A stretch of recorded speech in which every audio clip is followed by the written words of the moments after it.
Since the dawn of time, one man has sought to make roleplay more immersive than has ever been achieved before. That's my character.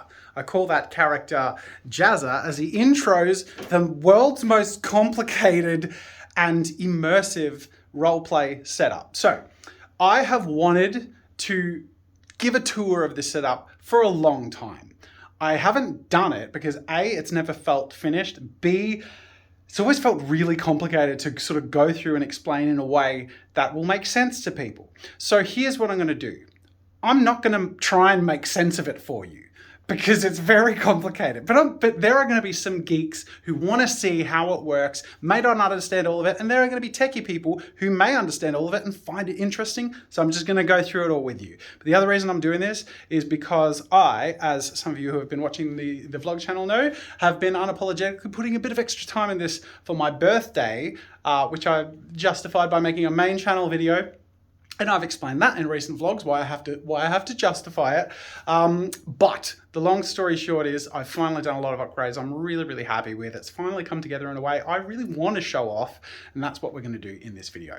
Before we do that, I'm going to plug a couple of things. The first is the Roleplay Channel. I have to plug it because I've worked very hard on it. It's been going for years, and it's in a bit of a weird place right now. So I feel like a bit weird plugging it because we're on the tail end of a second season of a cyberpunk campaign. So that doesn't feel like a sort of thing new viewers are going to come in and sink their teeth into. You can go watch the start of season 1 or 2 of that. Season 2 starts on the Tabletop Time Roleplay channel. Season 1 was on the Tabletop Time channel because we had to move to a new channel because roleplay and the mini content weren't playing nice. And then there was Ironspire. Oh, look at that bloody reboot season 1. Ironspire, and that was the campaign that I was the narrator for, so that was my story that I sort of led, and that was on the Tabletop Time Roleplay channel, so feel free to jump in and watch that. But the reason it's a bit of an awkward place to start people off in is because we're on the tail end of a second season of a long-running series, and the channel sort of did migrate over. It's a little bit weird for people to know where to start. But the reason I wanted to plug it and the reason we're putting all this effort in now, aside from the fact that it was my birthday and I really wanted to do it, is we have huge plans that I'm really excited about. So one of them is we really want an extra player because that will mean not only will be more streams will be more dynamic and the stories will be more fun with more voices, but it will mean that if someone is sick or can't make it, we can still run the game because one person missing out of 5 means the story can continue. One missing out of 4 means you're sort of missing a larger chunk of the session. It makes it harder to pull off. So the big plans coming up. We are going to, at the end of Reboot Season 2, which I think we're going to have a handful of episodes remaining. After that, we're going to run a few mini campaigns in a ragtag-esque D&D style world. And we're going to meet some new people because we are trialing for a new spot. Then, I'm really excited about this, we're going to be running a Pokemon-themed mini campaign. This is probably going to be around, I'm going to say 8-ish episodes. So reasonably lengthy, not a huge full season, but something that I think especially fans of like the Pokemon series, you don't want like a massive 20, 30 episode campaign. Some do, but I think in general, it's a little more bite-sized and it'll be way more lighthearted and fun. And then following that, we are starting, I won't give it away, but it's going to be awesome. And I don't want to talk too much, but it's not Reboot and it's not Ironspire. It's something brand new. We're all working really hard on it. It's going to be incredible. So it's hard to even like put into words how much we're invested in the stuff we're going to be putting in here. It's also hard for me to really emphasize how shoestring this is running on because as much as this is all very complicated and I've spent 8 years perfecting this setup, this is the least funded thing we do, and it's the hardest thing to justify time and budget to sort of put into, even though I'll use my birthday to do that. Like realistically, it's tough. We live and die by our patron supporters. We don't make enough ad revenue to make ends meet. And it's tight. It's really tight. So having big ambitions, like adding another player, I pay my players. I don't get paid. I pay my players, is you know, it's tough. So, but we have these big plans in the hopes that we can bring a lot of energy and fun to it, and hopefully, you know, bring up the excitement and bring people in, and hopefully raise the support level so that we can afford to keep doing that. So that is my preamble plug. Please go check out Tabletop Time Roleplay. Subscribe to it for the chance that the future content that I've just described will be cool for you. Even if the stuff that's there you don't think quite is, give us a chance, because in a couple of months there's going to be really epic. Think like really high quality live audio drama stuff. Think like the Sandman audiobooks with sound effects and environments, and it's going to be incredible. Then the second thing I wanted to say, am I up to 2 or have I said 100? I don't know. Is please consider becoming a patron. It's no longer my birthday, so I can't use that as an excuse anymore, but I think you can tell how much I care about this, how much all of our players have cared about this. And if you think that the vision I have and what I'm trying to pull off here, and maybe after my tour you'll be a little convinced, please consider becoming a patron. It makes a huge difference. It really is keeping this channel afloat. We're barely making ends meet, but we have huge ambitions, and the more support that's there, even if it's $1, $5, whatever it is a month, it makes all the difference. It really, really does. And we have an amazing community. There's awesome like private updates. We actually have an after party stream for our patrons only after every weekly stream. So all of that's there. I'll link in the description both the Tabletop Time Roleplay and the Patreon. Anyways, I've been recording for 6.5 minutes and haven't gone on the tour. Let's go on the tour. Okay, let's start. I gotta turn my bloody camera around. Here we go. Look at this. Wide angle. Wow. So first thing you'll notice, very bright lights everywhere. I don't know if it's making my phone go foggy. Yeah, that'll do. Anyways. So first thing we do when we start to roleplay is pull down the green screens. This was actually the refining of the green screens and the lights and the cameras was what I did last year for my birthday. So they're in a really, really good place. I didn't have to touch any of that, which is why I definitely believe in investing the time to set it up right if you can, because you'll only have to do it once. So we have custom built all this support structure up here to hold the lights in the perfect place, to light the green screens evenly. The green screens are as wide as they can be and as far back to the wall as they can be, because we have really tight space, as you can see. But it works and it's cool. So we all have a green screen, including this one here, which is floating. So we pull that down. It's, again, very tight. So making use of every inch here. And this is what it looks like when we role play. So, sitting in this seat, this is where Jen usually sits. This is what it looks like. There's a few little additions here, but let me just give you the tour of what it looks like on the surface level for our players. My priority has been, oh, look, it's me. Hello. Look at that. That's what that looks like, right? So the reason I've created the setup like this is because it really matters to me. Hang on, let me just turn this around. It really matters to me that when you role play, you see each other, right? I'm losing breath because I'm not breathing between I'm talking, because I'm talking and I'm very excited. So the reason this matters to me, like you'll know, there's a lot of really high quality, it's not a lot, there's a handful of really high quality role play content.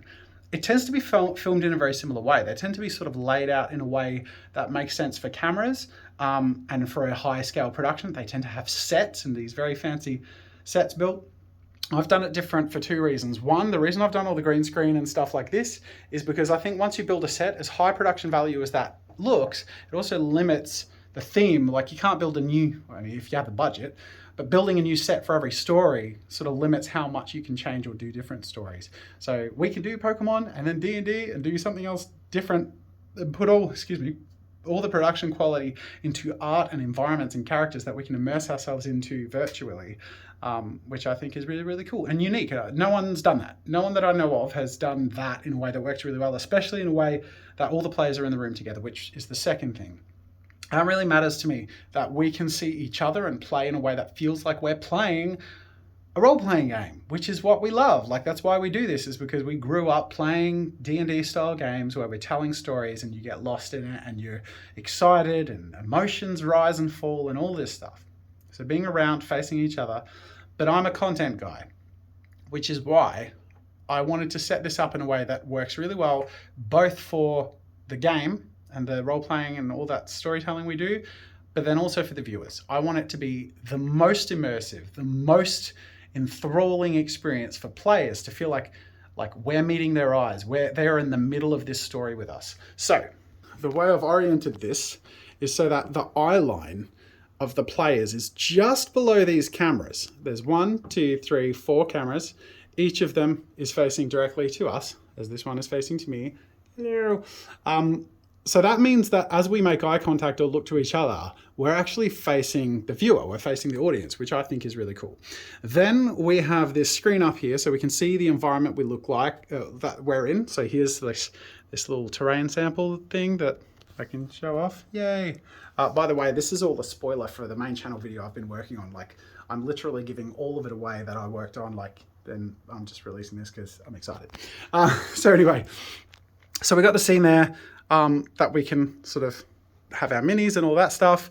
And the screen up here is particularly useful, not only because it's immersive, you notice more what's happening here than the fact that you're in a big green screen room with all these lights, because you see yourself in this environment with these characters that you're talking to, and it just brings the whole thing to life. So, where was I?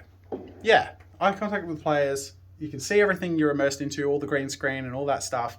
And then on top of that, if we're hanging out with chat, we can all see chat there as well. So it means that as we're talking, we're reading comments, we're always looking at each other and the audience. I find that really important. Okay, in terms of what's at the play space itself, every player, I love this so much, every player has a voice modulator.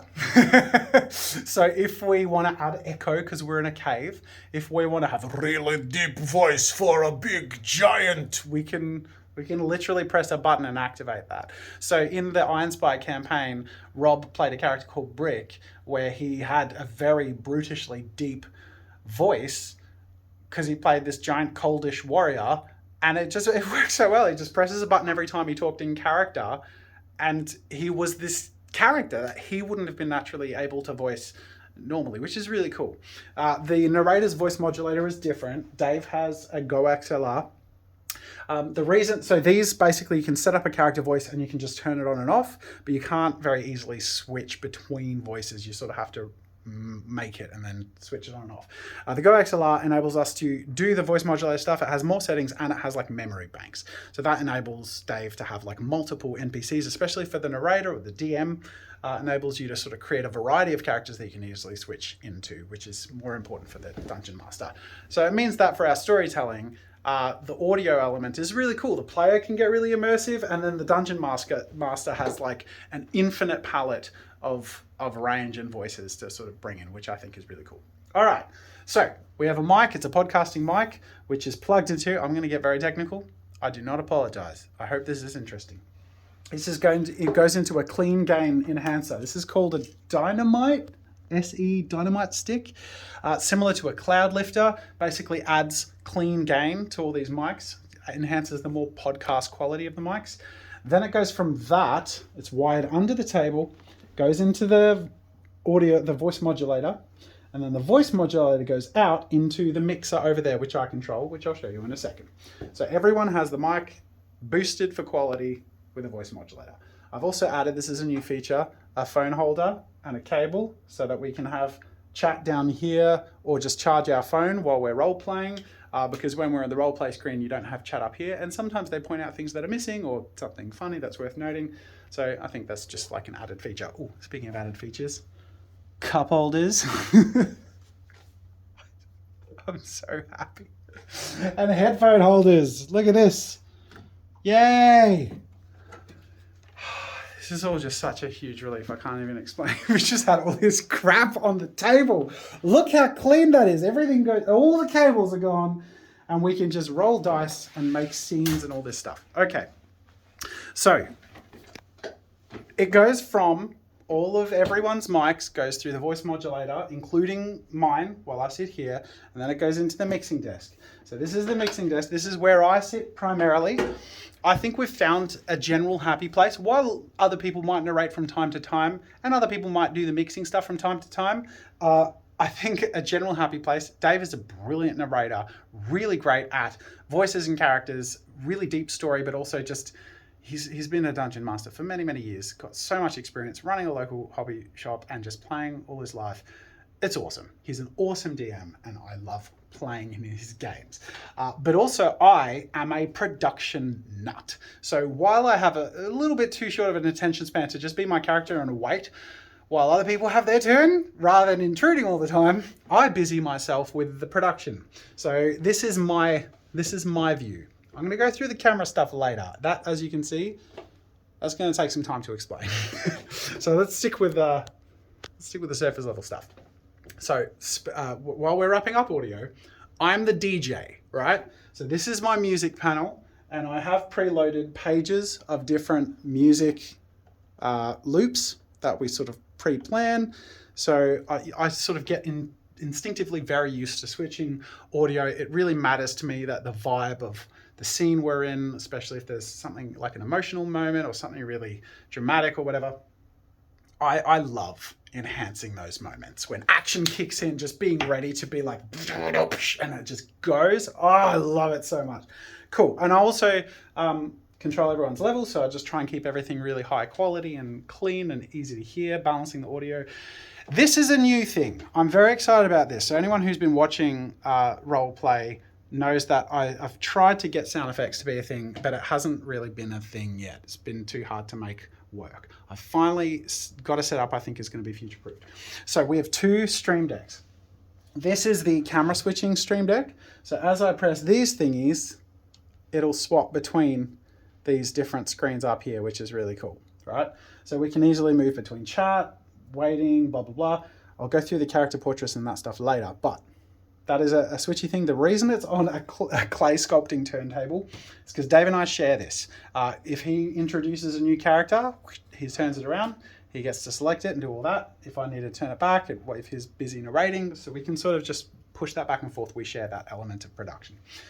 This stream deck is my sound effects stream deck. I've only just set this up. It's taken a lot of work. My last 3 weeks, my 5 a.m. sessions of working on stuff I want to has primarily been the screen stuff, like the back end, setting all up a bunch of features to smooth out OBS, and then this thing.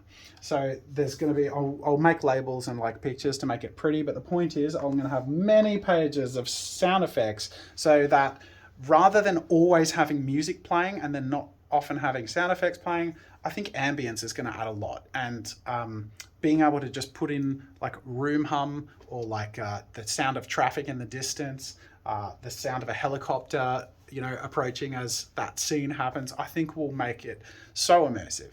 That's the thing I loved about the Sandman audiobooks, is as the Sandman is talking to Death near the playground, and there's this sort of really heart-wrenching scene with this child who dies that I've just, from the audiobooks, to have the sound of children playing in the background and the sound of the moment when something awful happens and all this stuff, it's just so, I love it. Anyway, so my ambition is to make it feel like that, but live. So we do have a podcast, by the way. So aside from subscribing to Tabletop Time Roleplay on YouTube, you can subscribe to Spotify, Apple Podcasts, all that stuff.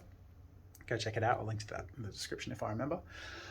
Cool. So that's audio. And then the other thing I'll point out while I'm over here is this camera. So, camera. Okay. I've done audio. That all goes into the computer. Now we're going to do the camera thing. You ready? You're not ready. Let's go. All right. Cameras. So we all have a camera each. The way this works for it to get from here to here, so that we all have a camera in there, is we need to be green screened. But the green screening on the computer in OBS isn't great. So what I do is I run all of these cameras from SDI out into, oh my God, am I going to show you? Am I going to show you the horrifying nest? I can't believe I'm about to show this because I don't like looking at it myself. All right, all of the cameras go into this. This is a Blackmagic Multiview, SDI in. And what this does is it turns them into quads so that we HDMI out, and the result is 4 green screen our cameras, our 4 cameras on one 1080p feed that goes from that out into this. This is a suspended ATEM black magic. And then what this does is processes its own green screen. So let me show you what that looks like. I shouldn't, there's a whole bunch of power cables up there and it looks awful, but anyways, that's the tour. So now we're starting to get over here to the computer. And this is the setup I've started to refine. So it comes into the computer looking like, hang on a second, let me turn these filters off. Looking like this, right? So let me just pull this green screen back down again. For those of you uninitiated in the vlog, I wasn't being very regular with my vlogs because it was hard to prioritize getting them edited. So in order to make more vlogs reliably, I just film them like this with no editing. Enjoy.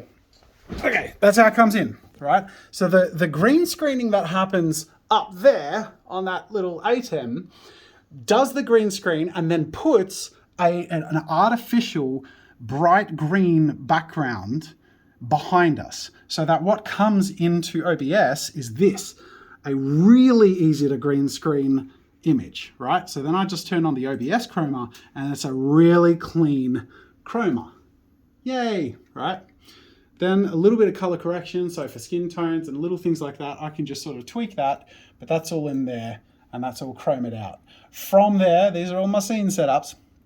I basically split that into 4 different individual cameras, so that we have people 1, people 2, people 3, and people 4, and they are distributed amongst these scenes. So that is how, in this we have, where are they? Oh, I think I have another, where is it?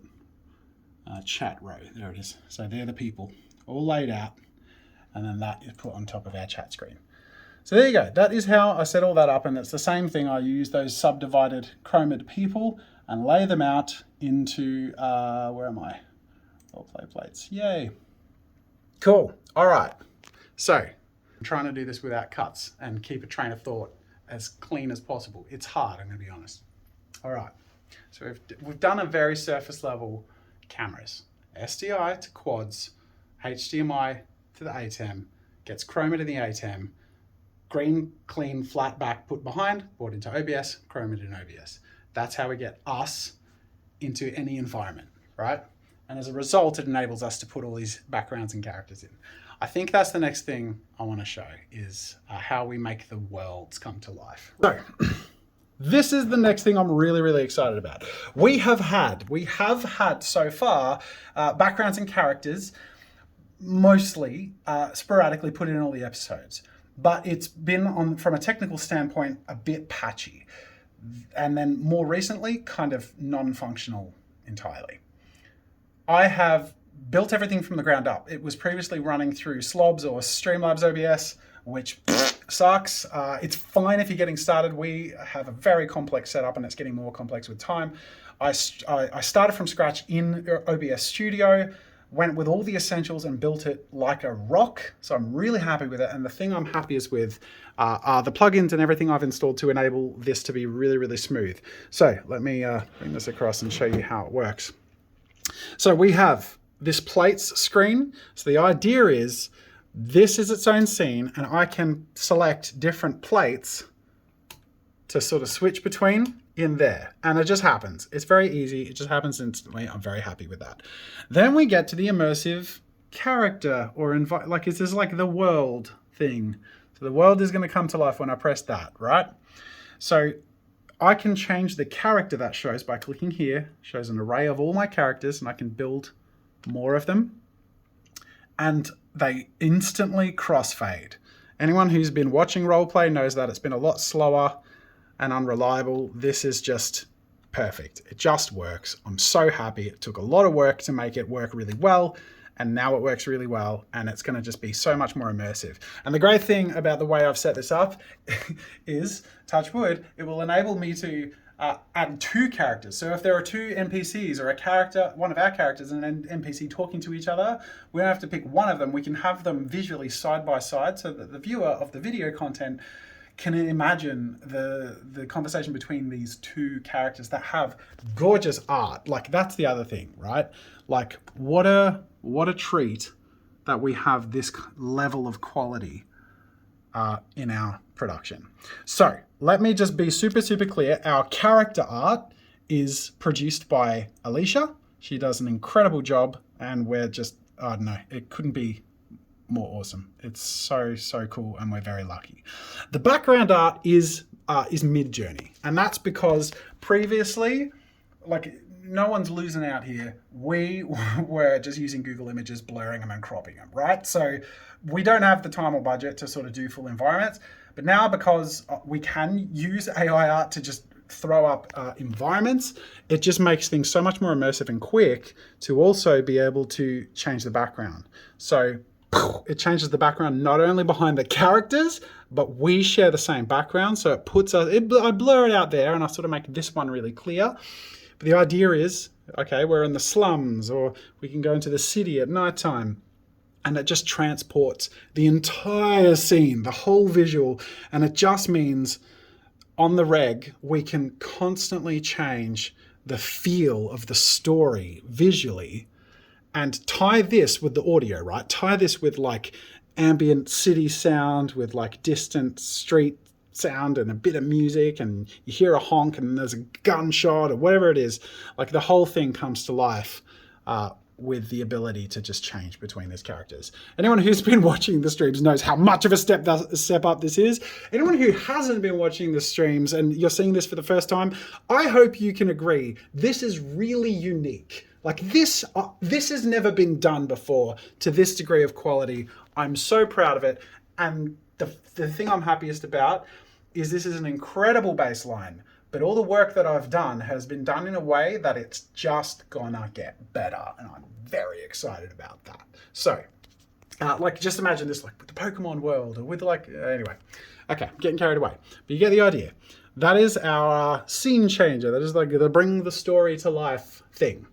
Then we have cameras. Yay. So, as you might imagine, this is what the cameras look like, right? That's the camera. That's the Minis camera. This is the turntable. We've done a little bit of building recently, and you'll see that in the main channel video going into these discs. I've made a permanent turntable with a custom fit thing and a specific disc size. We can just cut more of these discs out and just make pre-made terrain pieces, pop them in, and an entire scene comes to life like that without much work. It's immersive for us as players because we're looking at each other, and I mean this, like how cool is that? But then even cooler is we just have this now that captures it here, sends it through. It's actually running from, so that's capturing the video feed. That is going into this, what do you call it? Video assist. And the reason it's doing that is because I need to see it to make sure it's in focus. So I'll change the camera and do all that stuff there. I do my positioning from my seat over there. Make sure it's in focus. Then it goes out from there through the table inside to here. So this is our switcher. Now, the reason I have set this up, because I could have just gone straight from the what do you call it? The monitor into the computer. There isn't a need for this yet. But like I said, I've been future-proofing this whole setup. So this will serve the purpose of enabling me to add dice cams. Way back, I think the last series that had dice cams was Ironspire. And there were dice cams the whole series, like it was just one camera that showed our dice rolls. And that was most of what was visual in the stream. And I found that when we moved back to Reboot, I wanted to go ambitious. We added minis for the first time. And while we weren't future-proof with that production and didn't end up using it a lot, I did that instead of a dice cam. And I think a lot of people miss the dice cam. I think it contextualizes the game part when you roll. If you get a 1 or a 20, it's a big moment and it's fun to show that. So I've set this up in a way so that once Reboot's wrapped up, we can set up multiple cameras. So we can have up to 3 more cameras. And then the people in these 2 seats will be in charge of switching between the camera feeds. So it literally does switch the feed up there to the other camera slots. So that'll be really cool. We'll be able to go to the camera screen and show the minis, and then when people roll, they'll switch over to the dice cameras that they'll roll, and we'll be able to have one over there, one over here. So it's easier for us as players, and it's inclusive to the viewers for our game element. Okay. So we've covered the cameras. There's one I can't show you that I'm really excited about, which is there's an app that you can just quickly pop in the app and it streams from your phone into OBS. So in the camera screen, I can just immediately pull out my phone and get really close to train or bring people into the room like this, and that will just be an added option. It's like really, really like easy to do. It's really fun and different. I just can't show you now because I'm using my phone to film this. That's all the camera stuff. I've done the sound effects. I've done the crap. I think that's everything. Is that everything? I think that's everything. That's a lot. I mean, what am I missing? These are smart lights. They're like color controlled. So we can have nice, find the right skin tone. I don't know. I think that'll do. I think that's as extensive a tour as I'm ever going to need to do. I think the last thing maybe to show off is just with this central area, just to give you a vision. We have two hanging lights because we do need to light this scene down here. So cyberpunk, you know, a bit of blue and pink makes that pop a little bit. But I shouldn't give away too much because the main channel video will show it off. But the idea is these discs are removable so that we can fairly easily just lift the whole thing out, replace it with a whole different scene, and pre-build terrain pieces that are more polished and complete. Otherwise, if we need some characters, we can finally use the shelves behind here that are stacked with a whole bunch of our characters. And Tabletop Time, the minis channel, produces so much stuff that we're just always going to have lots of really cool minis to grab for all of our stories. That, my friends, is the tour of the Tabletop Time roleplay setup. I hope that is interesting and exciting to you. There's like, we're just getting started. And that's the crazy thing is, I do say that a lot, but it's hard to really get across how I think where we've been at has been really cool and high production quality, and it's got nothing on where we're going and what the baseline is now. And with the plans we have for what we're going to pull off next, it's the sort of stuff that's never really been done before to this level of immersiveness.